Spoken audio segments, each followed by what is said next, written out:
حضرت میں نے اپنے والد ماجد قدس اللہ تعالیٰ سرہ سے سنا کہ دارالعلوم دیوبند کے جو مفتی اعظم تھے حضرت مولانا مفتی عزیز الرحمان صاحب رحمۃ اللہ علیہ، وہ ایسے بزرگ تھے کہ دارالعلوم کے صدر مفتی تھے، سب سے بڑے مفتی. اور دارالعلوم دیوبند کے صدر مفتی کے معنی یہ کہ پورے ہندوستان کے مفتی اعظم.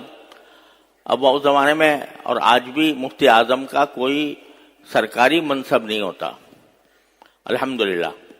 بعض ملکوں میں ہوتا ہے، لیکن یہاں ہمارے ملک میں نہ ہندوستان میں تھا نہ پاکستان میں ہے.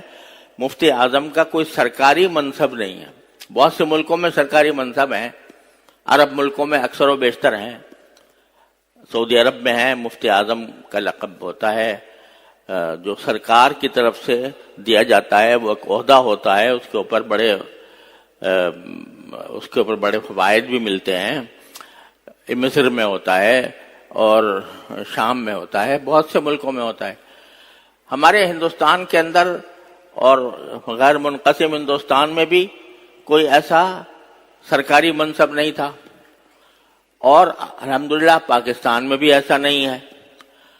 کیونکہ جب ایک مرتبہ آدمی سرکاری منصب قبول کر لیتا ہے تو آج کل کی دنیا میں اس میں عام طور سے وہ حکومت کے زیر اثر رہتا ہے، حق بات کہنے میں رکاوٹ پیدا ہوتی ہے.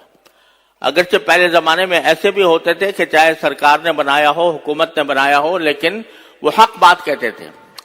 لیکن آج کل جیسے انحطاط آ گیا ہے اخلاق کے اندر، تو اب جو اگر کوئی سرکاری مفتی بنے تو وہ کبھی نہ کبھی دباؤ میں آ جاتا ہے، ایسے ایسے فتوے دے دیتا ہے کہ جو حکومت کے حق میں جائیں، اللہ بچائے. تو ہمارے ہاں ایسا کوئی منصب ہے نہیں سرکاری، ہندوستان میں بھی نہیں تھا. لیکن جس کو عام لوگ اور علماء جس کی طرف رجوع کرتے ہوں تو اس کو مفتی اعظم علماء لقب دے دیتے تھے، علماء دے دیتے، عوام دے دیتے تھے. تو حضرت مولانا مفتی عزیز الرحمان صاحب رحمۃ اللہ علیہ، اللہ تعالیٰ ان کے درجات بلند فرمائیں، وہ دارالعلوم کے صدر مفتی تھے. لہذا پورے ہندوستان کے مفتی اعظم سمجھنا چاہیے ان کو. تھے تو مفتی اعظم اور بڑے اونچے درجے کے عالم اور فقیہ. آج ان کی فتاوی جو ہیں وہ پوری طرح مکمل بھی شائع نہیں ہو سکے، اتنے زیادہ ہیں، 10 جلدوں کے اندر بھی مکمل نہیں ہوئے، اتنے بڑے فقیہ اور مفتی. لیکن جب دارالعلوم دیوبند جاتے تو راستے میں کچھ بیواؤں کے گھر پڑتے تھے، تو وہاں جا کر اس بیوہ سے پردے کے پیچھے پوچھتے تھے، بیوی تمہارا کوئی کام ہو، کوئی سودا سلپ لانا ہو تو مجھے بتا دو. تو وہ بیوہ اس کو کوئی بتا دیتی تھی کہ مجھے فلاں چیز بازار سے لانی ہے. تو پہلے بازار جا کر ان بیواؤں کا سودا سلوک خرید کر اور وہ لا کر بیواؤں کو پہنچاتے ہیں. اور بعض اوقات ایسا بھی ہوتا کہ وہ بیوہ یہ کہتی کہ مولوی صاحب میں نے تو فلاں چیز کہی تھی، آپ فلاں چیز لے آئے، غلط لے آئے، یا میں نے تو اتنا منگانے کو کہا تھا آپ کم لے آئے. تو کہتے بیوی فکر نہ کرو، میں ابھی جاتا ہوں اور جا کر جو مجھ سے غلطی ہو گئی اس کی تلافی کرتا ہوں.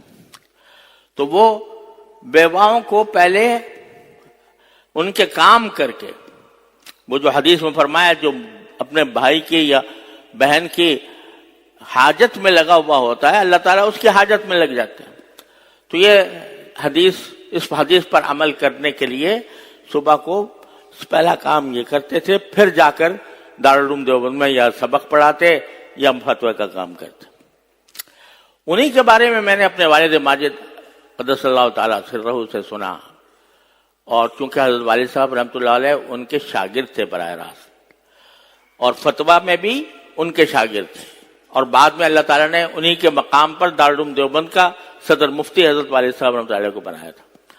تو وہ فرماتے ہیں کہ میں نے ہمیشہ یہ دیکھا کہ اگر کوئی شخص حضرت مفتی عزیز الرحمان صاحب رحمۃ اللہ علیہ کے سامنے کوئی غلط بات کہتا تو فرماتے گویا آپ کا مطلب شاید یہ ہوگا، اس کی تعویل کر کے اس کو صحیح محمل پر محمول کر کے اس کو بتا دیتے، گویا آپ کا مطلب شاید یہ ہوگا، حالانکہ وہ بات غلط کہہ رہا ہے، لیکن غلط بات کو صحیح کر کے اس کی تعویل کر کے اس کو اس طرح کہہ دیتے. یہ نہیں کہتے بھائی تم غلط بات کر رہے ہو، فضول بات کر رہے ہو، غلط بات کر رہے ہو، بلکہ اس کی تعویل کر کے اس کو متنبع کر دیتے تھے کہ صحیح مفہوم یہ ہونا چاہیے تمہارا، اور تمہارے الفاظ سے شبہ ہو رہا ہے غلط بات کا.